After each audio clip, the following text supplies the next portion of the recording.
This week's episode is brought to you by Capital Financial Advisory Group for all your retirement needs.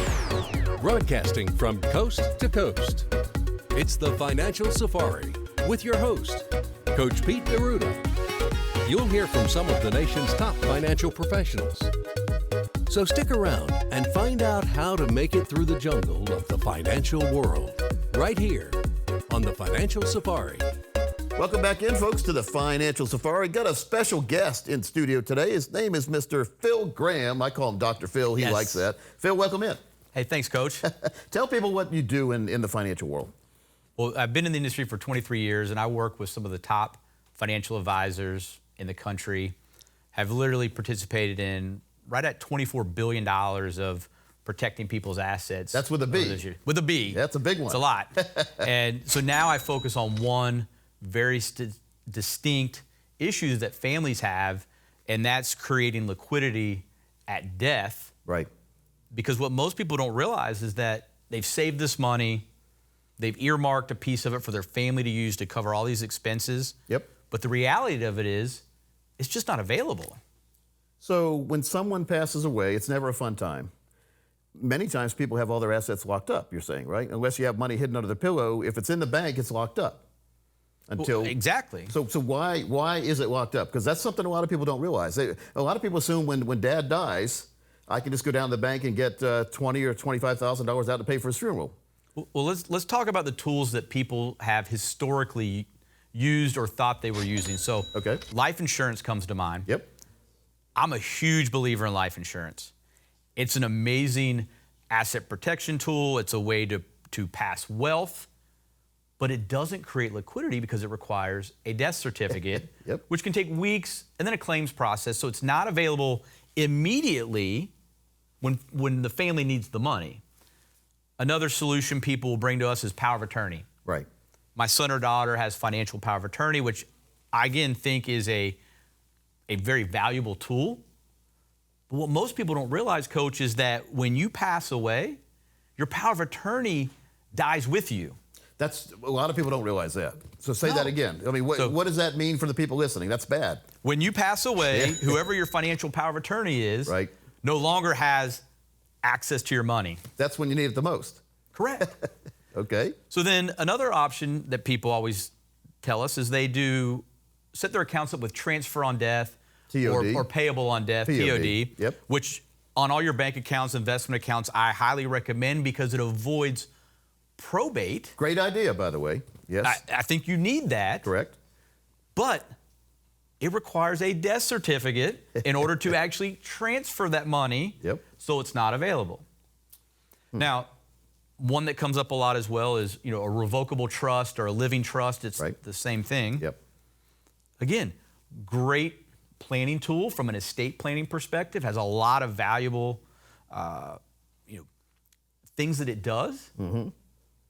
But in order to put your successor trustee in place after you die, you have to have a death certificate, and it's a process. So a lot of people, I think that a death certificate is something you can go down to the courthouse today and get one by tomorrow. Is that not true anymore? Pre-COVID, it was over 2 weeks. 2 weeks, yeah. Now it's longer right here. Certain states, and this isn't published, here where I live in North Carolina, it's not published online, but like the Texas Public Health and Human Services website, they've published online processing, digital processing. Which is supposedly fast. 25 to 30 days. Wow. Connecticut, 6 to 8 weeks. We just saw a video from some advisor friends of ours that in Minnesota, 6 to 8 weeks. But even if it was 2 to 3 weeks, then you got to go through the paperwork, and then you got to process the claims. Coach, it's at least 30 days before your family can access any money. So if it's the case, if you don't have the money needed for the funeral, but it has been put aside by the person who passed away, you can't get that money for 6 weeks. You say maybe 8 weeks, maybe 4 weeks, whatever, 2 weeks. The whole time you're waiting, there's not going to be a funeral because the funeral people aren't going to do a funeral without the money in hand. Correct? Right. They expect payment when services are rendered. So here's what happens, and I always say people figure this out for generations. Right. One of the beneficiaries is deemed more successful than the others by their siblings. Like in a family, there's always sometimes there's a very successful child and maybe there's a black sheep child. And whether it's true or not, Yeah, that's the that seems perception. what happens, right? Yeah. They get stuck paying the bills. Okay. They don't get reimbursed. And now Thanksgiving's awkward. Well, that's the number one cause of fights in families is what? Money. It's always money. In life in general, money. Well, and think So about the biggest this. wars were fought over money. Here's an extreme example. The artist formerly known as Prince. Correct? Now, whether you liked his music or not, it's irrelevant, but $400 million estate. Coach, do you know who paid for the musician Prince's funeral when he passed away? I know that it wasn't a family member. It was not a family member. Right. Because they couldn't get to any money, right? It wasn't the state of Minnesota because they don't want to get involved. Oh, he had $400 million sitting locked up somewhere, right?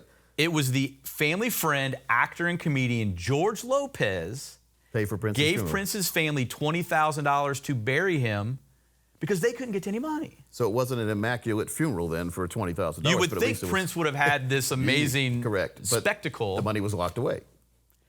And this happens every day. And people say, well, I have a will. Well, your will typically says, well, I want my son to get 50%, my daughter to get 50%. Right.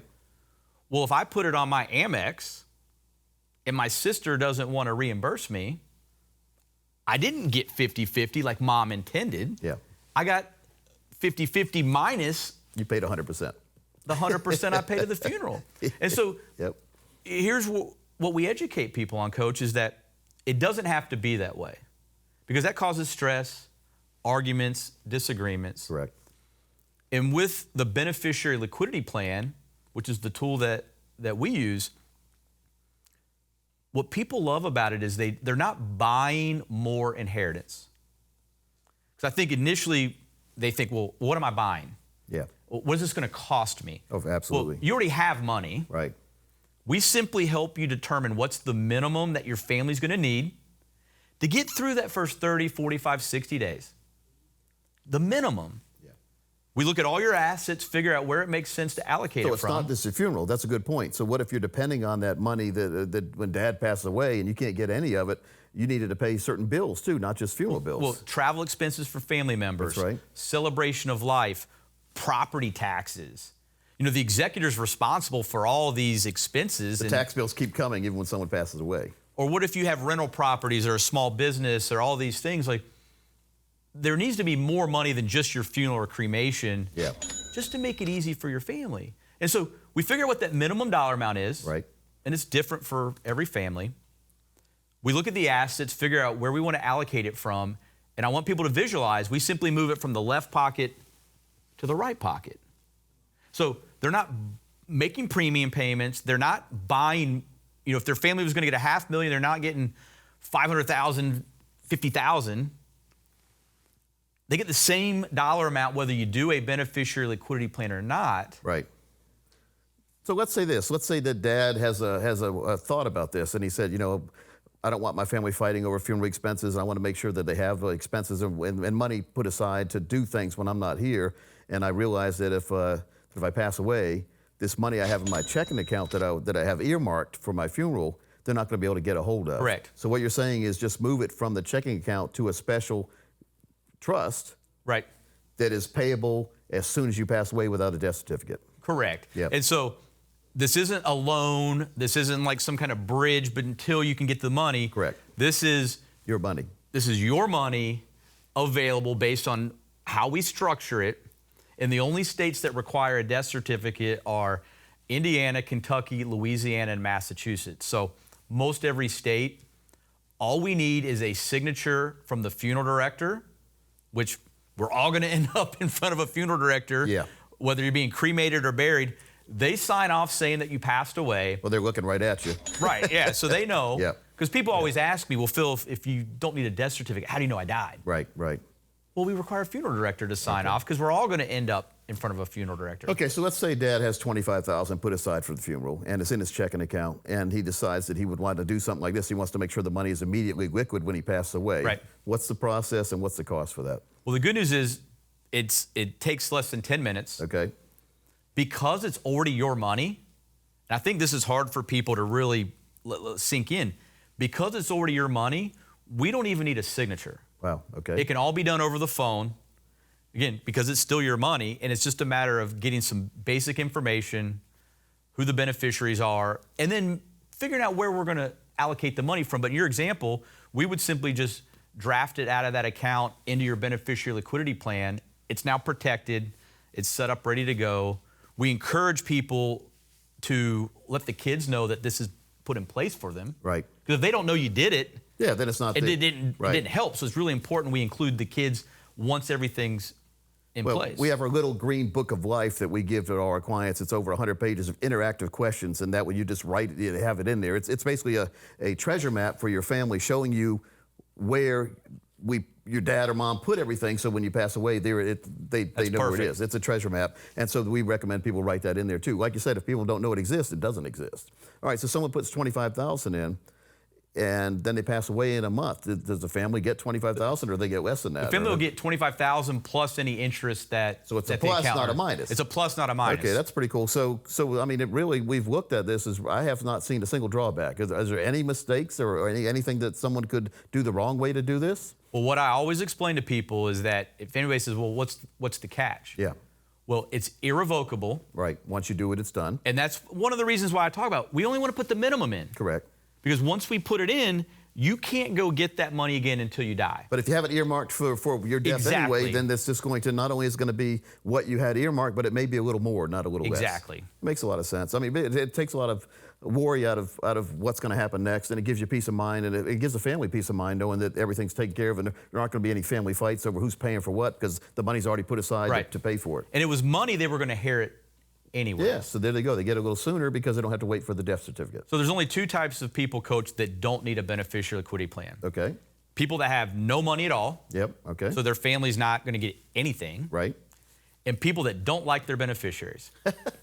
Yeah, but I mean, if you die, I mean, what's going to happen? If you don't like your family and you pass away, I guess then... Let them fight over it. Yeah, let them fight over it. So, all right, so if someone's interested in this, all you have to do, folks, is Thomas is going to give the number out in a minute. Thomas, the number will come up. If you're watching on TV, this is TV and radio segment right now. So if you're watching on TV, you'll see the number on the screen and also the text code, and Thomas will give you the number right now. Get your own golden ticket for a total retirement income plan today. Call 800-797-9994 or text SAFETY to 600-700.